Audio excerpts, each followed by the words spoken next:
अब मैं इस सत्र की मुख्य वक्ता प्रख्यात कवित्री आदरणीय सुश्री जय, जो कि इंग्लैंड से हैं और लगातार हिंदी साहित्य व समाज सेवा के क्षेत्र में विदेशों में सक्रिय हैं, उन्हें अत्यंत सहृदयता और विनम्रता पूर्ण निमंत्रित करती हूँ कि वे अपने उत्कृष्ट संभाषण को प्रस्तुत करें। आदरणीय सुश्री जय वर्मा जी। नमस्कार। शीश नवाता चल इसमें है भक्ति, शीश नवाता चल इसमें है भक्ति, जीवन को बना ले अभिव्यक्ति ही शक्ति। आज सबसे पहले मैं कुलपति जी प्रोफेसर रामदेव भारद्वाज जी, पुष्पिता अवस्थी जी, डॉक्टर संदीप अवस्थी जी, आज के अध्यक्ष प्रोफेसर डॉक्टर सुधांशु शुक्ला जी और अटल बिहारी वाजपेयी हिंदी विश्वविद्यालय भोपाल एवं हिंदी यूनिवर्स फाउंडेशन नीदरलैंड के संयुक्त तत्वाधान में आयोजित इस 5 दिवसीय अंतर्राष्ट्रीय वेबिनार आयोजन के लिए सब आयोजकों को बधाई देती हूँ। मेरा सौभाग्य है मुझे इसमें भाग लेने का अवसर मिला। आप सभी विद्वानों एवं आयोजकों को सुनने का अवसर मिला, मैं इसके लिए धन्यवाद देती हूँ। मुझे गर्व है कि मेरा जन्म भारत वसुंधरा के उस आंचल में हुआ जिसने न केवल विश्व साहित्य को महान ग्रंथ दिए हैं, अपितु अपनी सुगंध से पूरी दुनिया को सुगंधित किया है। वाङ्मय का अर्थ साहित्य होता है, परंतु इसमें विस्तार और संपूर्णता होती है, वह वाङ्मय कहलाता है। भारतीय वाङ्मय का अभिप्राय यदि अगर वैदिक साहित्य और संपूर्ण भारतीय धर्म ग्रंथ और साहित्य से लिया जाए तो वेबिनार के विषय वैश्विक परिदृश्य में भारतीय वाङ्मय और साहित्य का स्वरूप इतना व्यापक हो जाता है कि इसकी विवेचना कुछ घंटों के संभव नहीं है।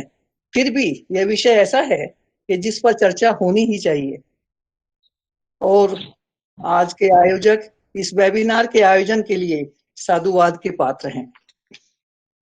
वैदिक साहित्य भारतीय संस्कृति के प्राचीनतम स्वरूप पर प्रकाश डालने वाला तथा विश्व का प्राचीनतम साहित्य है।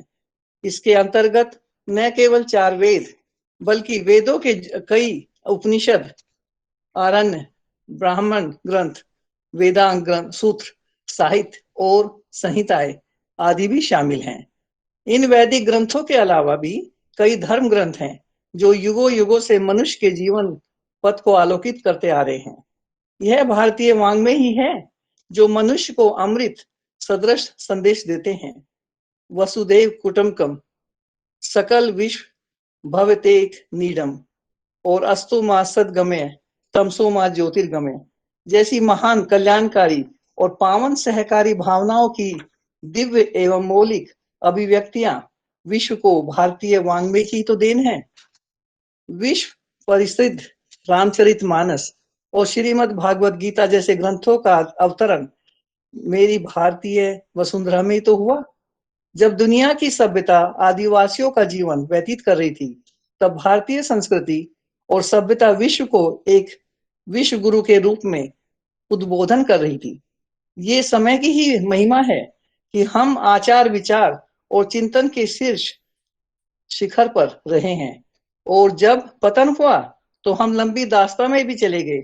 इसके बाद गिरकर उठना और उठकर गिरना ही ये प्रकृति के खेल हैं और हम उठे, अर्थात एक लंबी दास्ता के बाद स्वतंत्रता की सांस ली। हमारे देश पर विभिन्न देशों ने, विभिन्न सभ्यताओं ने मिलकर करीब 765 है, लेकिन मैं कहूँ करीब 800 साल तक राज किया। हमारे ऊपर दास्तां की बेड़ियों में बांधने वालों ने जुल्म किए, क्रूरताएं की और इनकी पराकाष्ठा करते हुए आजादी के दीवानों को 7 समुद्र पार मॉरिशस, फिजी, त्रिनिदाद, सूरीनाम इत्यादि में भेज दिया। आजादी के ये दीवाने अपनी सब सुख सुविधाओं को छोड़कर भारत से चले आए, लेकिन एक बहुमूल्य अपनी वस्तु लाना नहीं भूले। इन गिरमिटिया भारतीयों ने भारतीय परंपराओं को अपने नए परिवेश में जीवित रखा। वे अपने साथ अयोध्या श्री राम और श्री कृष्ण पर लिखे महत्वपूर्ण ग्रंथों को श्री रामचरितमानस, श्रीमद् भागवत गीता श्री हनुमान चालीसा, दुर्गा चालीसा जैसी कृतियां अपने साथ ले गए थे। इन कृतियों की महत्ता ऐसी थी जिसने 7 समुद्र पार चारों ओर समुद्र से घिरे हुए देशों और भयंकर अभावों के कारण भी, प्रदूषण के बीच भी उन्हें निराशा नहीं देने दी, जिसका परिणाम आज आप हमारे सबके सामने है। कल भी हमने मॉरिशस से एक विद्वान को सुना, हमने इंडोनेशिया से सुना, हमने दूसरे देशों से सुना।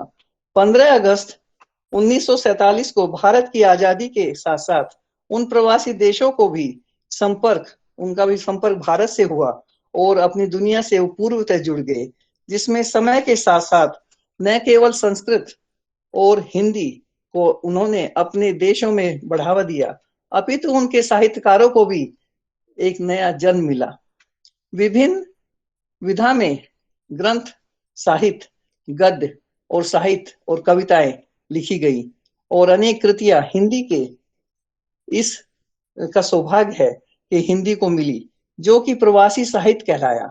यद्यपि समय का अभाव है, सबको मैं इंगित नहीं कर सकूंगी, लेकिन कुछ लोगों के बारे में मैं बात करना आवश्यक समझती हूँ, जिसमें कि वैश्विक स्तर पर हिंदी के प्रवासी साहित्य के प्रामाणिकता और उपयोगिता सिद्ध हो सके।